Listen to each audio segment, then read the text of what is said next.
बिस्मिल्लाहिर्रहमानिर्रहीम। Dear students, आज हम क्लासिफिकेशन ऑफ प्रोटीन्स के बारे में डिस्कस करेंगे। जैसा कि आप सबकी नॉलेज में है कि स्ट्रक्चर में भी कॉम्प्लेक्सिटी पाई जाती है और फंक्शन में भी डाइवर्सिटी होने की वजह से प्रोटीन्स को एक सिंगल वेल डिफाइंड फैशन में क्लासिफाई करना बहुत ही मुश्किल है। लेकिन हम स्ट्रक्चर में जो है ना क्लासिफाई करेंगे अभी प्रोटीन्स को जैसा कि बहुत सारे जो है ना साइंटिस्ट ने इन टर्म्स ऑफ स्ट्रक्चर जो है ना प्रोटीन्स को क्लासिफाई करने की कोशिश की है। जैसा कि फर्स्टली है फाइब्रस प्रोटीन्स। ठीक है, तो फाइब्रस प्रोटीन्स ऐसे मॉलिक्यूल्स होते हैं जिनमें एक या एक से ज़्यादा polypeptide chains in the form of fibrils जो है ना ये मौजूद होते हैं। ठीक है, हमें पता चला कि फाइब्रस प्रोटीन्स में एक या एक से ज़्यादा पॉलीपेप्टाइड चेन्स मौजूद होते हैं। ठीक है, फिब्रिल्स की शक्ल में। अच्छा, सेकेंडली जो है ना ऐसे जो है ना फाइब्रस प्रोटीन्स सेकेंडरी स्ट्रक्चर को एग्जिबिट करते हैं। ठीक है, कुछ के अंदर प्राइमरी स्ट्रक्चर के फॉर्म में ये होते हैं, जबकि कुछ ये एग्जिबिट करते हैं फाइब्रस प्रोटीन्स सेकेंडरी स्ट्रक्चर्स को। ठीक है, ये इनसोल्यूबल होते हैं एक्वस मीडियम के अंदर और ये नॉन क्रिस्टलाइन होते हैं और इलास्टिक इन नेचर होते हैं। ठीक है, सो फाइब्रस प्रोटीन्स की अगर हम बात करेंगे, उनके स्ट्रक्चरल रोल्स की बात करेंगे, तो ये तमाम ऑर्गेनिज़म्स के और सेल्स के जो है सेल्स के अंदर स्ट्रक्चर्स को बनाने में, मेम्ब्रेन्स को बनाने में ये हेल्पफुल होते हैं। ठीक है, ये मोर स्टेबल होते हैं।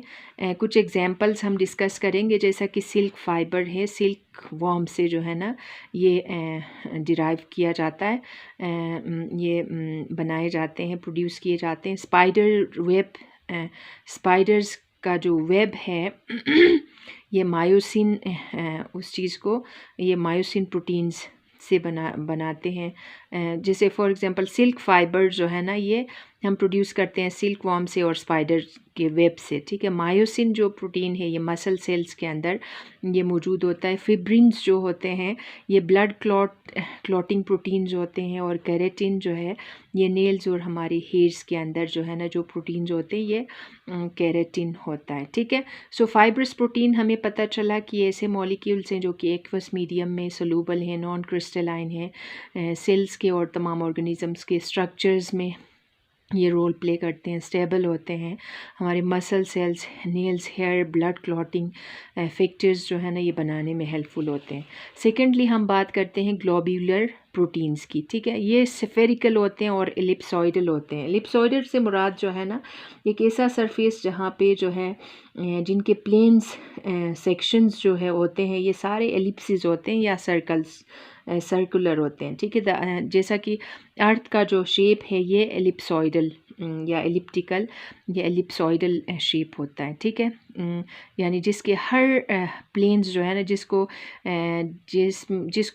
हर स्ट्रक्चर को या हर प्लेन को अगर हम ये एसिमेट्रिकल होता है, यानी इक्वली ये डिवाइड या डिस्ट्रीब्यूट नहीं कर सकते हैं। ठीक है, तो स्फेरिकल या सर्कुलर इन शेप होता है और इनमें मल्टीपल जो फोल्डिंग्स होते हैं ग्लोब्यूलर प्रोटीन्स में पॉलीपेप्टाइड चेन्स के। ठीक है, तो अनलाइक जो है फाइब्रस प्रोटीन्स, ग्लोब्यूलर प्रोटीन्स के अंदर टर्शरी स्ट्रक्चर को ये बनाते हैं। ठीक है, ये भी जो है ना अनलाइक जो है फाइब्रस प्रोटीन्स जो कि इनसोल्यूबल होते थे ये सोल्यूबल होते हैं एक्वस मीडियम में, such as salt solution of acid या बेसिस या एक्वस अल्कोहल के अंदर। ठीक है, और ये जो है ना क्रिस्टलाइज्ड होते हैं। ठीक है, इनको क्रिस्टल्स में जो है ना कन्वर्ट कर सकते हैं। सो फाइब्रस प्रोटीन से ये मुख्तलिफ होते हैं, जो कि फाइब्रस जो थे ये नॉन क्रिस्टलाइन और इलास्टिक इन नेचर होते थे। ठीक है, सो ग्लोब्यूलर प्रोटीन्स की अगर हम फर्दर बात करें तो ये कंपैरेटिवली फाइब्रस प्रोटीन्स के ये लेस स्टेबल होते हैं और ये मुख्तलिफ फंक्शंस को जो है ना प्ले करते हैं सेल्स के अंदर ऑर्गेनिजम्स के अंदर। ठीक है, another characteristic feature is they disorganise with changes in the physical and physiological environment. ठीक है, तो जैसे अगर हम कोई एक्स्ट्रा या एक्सटर्नल जो है ना कुछ चेंजेस या एनवायरनमेंटल या फिजियोलॉजिकल चेंजेस की वजह से जो है ना ऐसे प्रोटीन्स ग्लोब्यूलर प्रोटीन्स डिसऑर्गेनाइज कर सकते हैं, यानी हो सकते हैं अपने स्ट्रक्चर्स को डिसऑर्गेनाइज कर सकते हैं। एग्जांपल्स में हैं ग्लोब्यूलर प्रोटीन्स के एंजाइम्स हैं, एंटीबॉडीज़ हैं, हार्मोन्स हैं और हीमोग्लोबिन है। ठीक है, अच्छा इसके अलावा हम आज डिस्कस करते हैं कॉन्जुगेट मॉलिक्यूल्स। ठीक है, कॉन्जुगेट मॉलिक्यूल्स जो है ना जब दो different kinds of molecules combine होते हैं तो एक नया टाइप ऑफ मॉलिक्यूल फॉर्म होता है जिसको हम कंजुगेट मॉलिक्यूल कहेंगे। ठीक है, सो उस प्रोसेस को हम कंजुगेशन प्रोसेस कहेंगे। ठीक है, एग्जांपल्स हैं कंजुगेट मॉलिक्यूल्स के ग्लाइकोप्रोटीन्स हैं, ग्लाइकोलिपिड्स हैं, ग्लाइकन्स हैं, पेप्टाइडोग्लाइकन्स हैं, न्यूक्लियोप्रोटीन्स हैं। ठीक है, अगर हम कंजुगेट मॉलिक्यूल्स के फंक्शंस की बात करते हैं तो तकरीबन 13 फंक्शंस जो है ना हम डिस्कस करते हैं आज। फर्स्टली ग्लाइकोप्रोटीन्स एंड ग्लाइकोलिपिड्स जो कि स्ट्रक्चरल कंपोनेंट्स, जो सेल मेम्ब्रेन के स्ट्रक्चरल कंपोनेंट्स को बनाते हैं। ठीक है, जैसा कि आपको याद होगा कि फिर हमने फिल्विड मोज़ेक मॉडल में हमने डिस्कस किया था कि जो सेल मेम्ब्रेन का जो प्लाज्मा मेम्ब्रेन का स्ट्रक्चर होता है उनमें ग्लाइकोप्रोटीन्स और ग्लाइकोलिपिड्स भी जो है ना कंपोनेंट्स होते हैं सेल मेम्ब्रेन के पार्ट में। ठीक है, सो म्यूकस और most of the cellular secretions जो है ना जो केमिकली सिक्रीट होते हैं ये ग्लाइकोप्रोटीन्स होते हैं। ठीक है, ब्लड ग्रुप एंटीजन्स हमारे ABO ब्लड ग्रुपिंग का जो सिस्टम है वो ह्यूमंस के अंदर ये ग्लाइकोप्रोटीन इन नेचर होते हैं। एक्स्ट्रा सेलुलर मैट्रिक्स जो होता है वो ग्लाइकोप्रोटीन्स उनमें होते हैं। ठीक है, ग्लाइकोप्रोटीन्स जो कि structural part of cell wall को बनाते हैं आर्कियोबैक्टीरिया के। इसके अलावा स्पाइक्स ऑफ HIV ये सारे ग्लाइकोप्रोटीन्स प्रोटीन इन नेचर होते हैं। ठीक है, वायरल एनवलप बनाते हैं जो कि लिपोप्रोटीन से बना होता है। Surfactant around the alveoli is lipoprotein. ठीक है, जैसे एल्वियोलाई हमारे रेस्पिरेटरी ट्रैक के अंदर एल्वियोलाई जो एयर सेक्स होते हैं ये इनके सर्फेक्टेंट्स जो है ना सराउंडिंग में, एल्वियोलाई के सराउंडिंग में ये लिपोप्रोटीन से बने होते हैं, लिपिड और प्रोटीन से मिलके।